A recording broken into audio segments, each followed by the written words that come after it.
direction of reducing private property rights and enlarging the power and scope of government. So we have to first stop moving in that direction. Now, I will say that because these government actions are so counterproductive, they're self-limiting in a sense.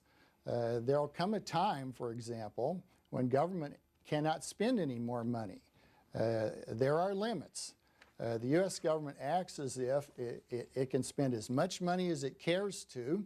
If it doesn't have the money from tax revenues, it can borrow it. But there may come a time when lenders will not show up, and so it can't be borrowed. And in that case, the government will simply print the money, or as it's done now, electronically credit itself with deposits. But if it continues to take that course long enough and in great enough quantities, it will discover that it simply ruins the dollar and causes its purchasing power to fall towards zero, in which case it will no longer have the power to undertake its projects either. So there are limits, but unfortunately the kinds of limits I've just described are potentially ruinous for certainly our economy and those of us who make it up, as well as many parts of the rest of the world. So, well, one certainly hopes that the government will have enough sense to eventually recognize that it's moving in a ruinous direction, to call a halt, and then to move back in a more sensible direction. And the caller's third point, is it going to get worse? I think the economic situation will get worse, at least for the next few months. I don't pretend to be a fortune teller, so I'm not going to act as if I can tell you what the future holds. I really don't know, and nor do I think anyone else knows, because it depends on a great many actions that have still to be taken. The government is going to continue taking actions. It's going to continue muddying the waters. And as it does so, private individuals are going to continue to react to changes in the situation and changes in the government's actions. And this action and reaction have consequences, but the consequences are very complex. And so we'll just have to tough it out and see what happens, but I'm quite sure that at least in the next few months the economy is going to worsen and the government is going to continue to take these plausible but actually counterproductive actions. Spartanburg, South Carolina. You're on the air. Yes, thank you. Professor Higgs, I was wondering if you could comment on the supposed correlation between free trade and democracy around the world.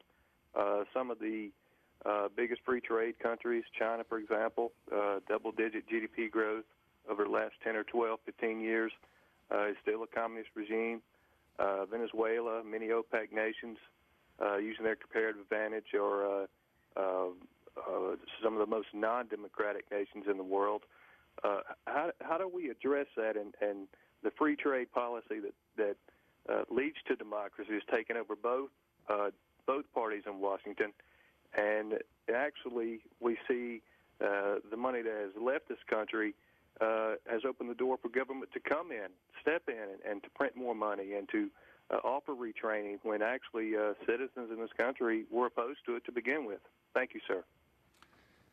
Well, in my view, free trade is always a good thing for the country that adopts it.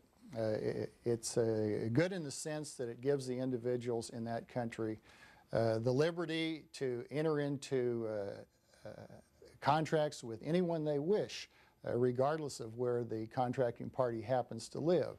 So if I want to make a contract to buy a product from China, I am exercising a liberty to do so, and if the government puts a tariff and makes it more expensive for me to take that action, or if it simply bans the entry of the product or subjects it to a quota or otherwise interferes with its entry into this country, consumers here are made worse off. Now, of course, I take it from your question that you're worried about the effect on some producers and workers in this country who cannot compete with foreign sellers. And of course, that means those people have demonstrated they're not competitive, and the world will have greater wealth if it moves the resources now in those uses to other uses where they have greater value and where people and firms can compete with foreigners. We do ourselves a disservice. We shoot ourselves in the feet whenever we close ourselves off from the world. And historically, when countries have opened up to international trade, they've tended to flourish. This is really distinct from the question of democracy. When the Chinese opened themselves up to trade several decades back, they were certainly not a democracy, and they're not a democracy now. But they've benefited enormously. In fact, I would say that there's no example in human history of progress economically on the scale that we've seen in China in the last 30 years. The number of people who've been lifted from utter poverty to a decent standard of life has been mind-boggling in China. And it's almost entirely owing to China's involvement in international trade. So I'm an enormous believer in free trade. Free trade is just an aspect of freedom, period. And when we shut off free trade, we're exercising the power of government for the benefit of domestic producers who can't compete. And we're all worse off as consumers as a result. Book TV at cspan.org. If you have an email for Dr. Robert Higgs, Vancouver, Washington, you're on the air. Dr. Higgs, I'd like to take on this notion of American exceptionalism. In World War I, of course, Eugene Debs was imprisoned for being against the war, and that was followed quickly, of course, by the Red Scare, the McCarthy era, the counterintelligence programs of the 60s. It seems that relative to Western Europe, we have a much less generous nanny state, and I know you would claim to be against the nanny state, but it seems to me what we have is a Wall Street nanny state, and people like you simply have no shame. I own a copy of Socialism by Ludwig von Mises and the Anti-Capitalist Mentality. I've read these people.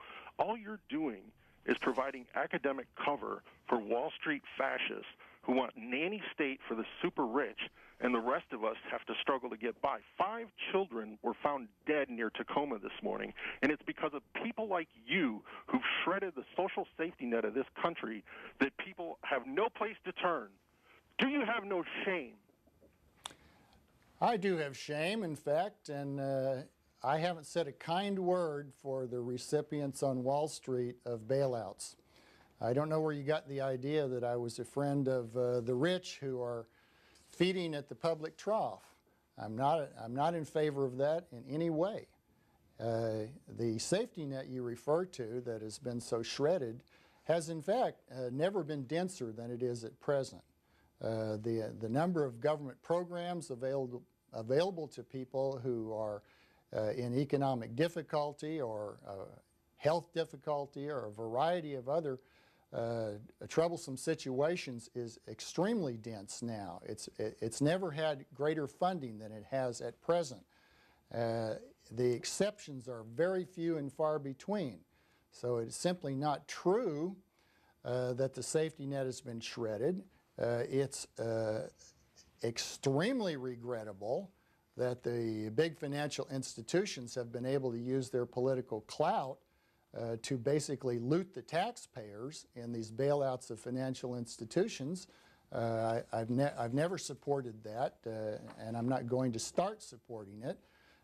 But my concerns are not with a group of capitalists. My concern is with human liberties, period.